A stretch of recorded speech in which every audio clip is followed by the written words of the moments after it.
Pleural effusion, அதாவது நுரையீரலை சுற்றி நீர் கோர்த்துருக்குன்னு உங்களுக்கு ரிப்போர்ட் கொடுத்துருக்காங்களா? அப்போ இந்த பதிவு முழுசாக பாருங்கள்.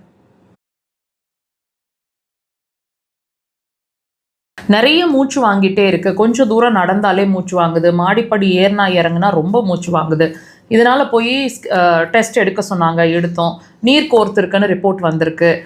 இதுக்கு சில மருந்துகள் நாங்கள் எடுத்துகிட்ருக்கோம். அந்த மருந்துகளை எடுக்கும்போது நிறைய யூரின் எக்ஸ்க்ரீஷன் ஆகுது. ஆனால் கொஞ்சம் நாள்லேயே மறுபடியும், அதாவது கொஞ்சம் நேரத்துலேயோ நாட்கள்லேயோ மறுபடியும் மூச்சு வாங்குற மாதிரி இருக்குது. இதுக்கு என்ன பண்ணுறதுன்னு தெரியல.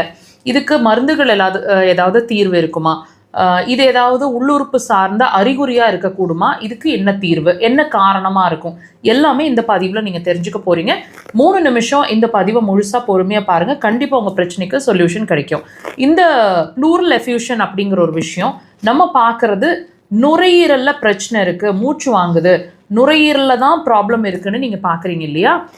கொஞ்சம் அதை வித்தியாசமாக அணுகுவோமா, கொஞ்சம் வித்தியாசமாக பார்ப்போமா? என்ன அந்த இடத்துல இருக்க வேண்டியது உங்களோட காற்று இல்லைங்களா, நுரையீரலில், லங்ஸில். ஆனால் என்ன அக்யூமுலேட் ஆகிருக்கு, அன்வான்டாக நீர் அப்படிங்கிற, வாட்டர் அப்படிங்கிற எலிமெண்ட் போய் அங்கே அக்யூமுலேட் ஆகிருக்கு. அப்போது அக்யூமுலேட் ஆகிருக்கிற விஷயந்தான் பிரச்சனை, அக்யூமுலேட் ஆகிருக்கிற இடம் பிரச்சனை இல்லை. நல்லா புரிஞ்சுக்கோங்க.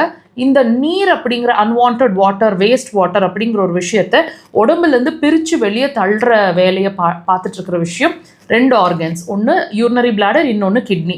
இந்த 2 ஆர்கன்ஸ் சரியாக வேலை செய்யலைங்கிறத தான் அங்கங்கே உங்கள் உடம்புல நீர்களை கோர்க்க வச்சு அன்வான்டாக வாட்டரை ஸ்டாக்னேட் பண்ணிவிட்டு உங்களோட பிரச்சனைகளை காமிக்குது. ஆனால் நம்ம என்ன உணர்கிறோம், மூச்சு வாங்குதுங்கிறத மாத்திரம்தான் உணர்கிறோம். அந்த மூச்சு வாங்குறதுக்கு காரணமே அங்கே கோர்த்துருக்கிற நீர் தாங்கிற அப்படிங்கிறத மறந்துடுறோம். ஆனால் நம்ம என்ன செய்கிறோம், மருந்துகளை எடுத்துக்கிட்டு அந்த நீரை யூரினில் பிரித்து எடுக்க ட்ரை பண்ணுறோம். இது இயற்கையாக செய்ய வேண்டியது யார்? அந்த யூரினரி பிளாடர் அண்ட் கிட்னி தானே. இவ்வளோ நாளாக அதுதானே அது செஞ்சுட்டு இருந்தது. இப்போ அது செய்ய முடியலைங்கிறதுனால தான் பாடியில் நான் சொன்ன மாதிரி அங்கங்கே நீரை தேக்க வச்சு நம்மளுக்கு மூச்சு சிரமமாகவோ வேறு சில பிரச்சனைகளாகவோ காட்டுது.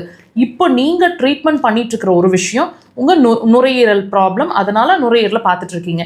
கொஞ்சம் நான் சொன்ன வேலை கொஞ்சம் திங்க் பண்ணி பாருங்கள். கண்டிப்பாக நம்ம என்ன தவறு பண்ணிகிட்ருக்குறோம், எங்கே ட்ரீட்மெண்ட் எடுக்கணும் அப்படிங்கிறத புரிஞ்சுக்குவோம். ட்ரீட்மெண்ட் அப்படிங்கிற ஒரு விஷயம் உங்கள் யூரினரி பிளாடர், கிட்னியோட அலர்ட் சிக்னலுங்க. இது நான் வீக் ஆகிட்ருக்கேன்றதை உங்கள் கிட்னி உங்களுக்கு அண்ட் யூரினரி பிளாடர் சொல்லுது.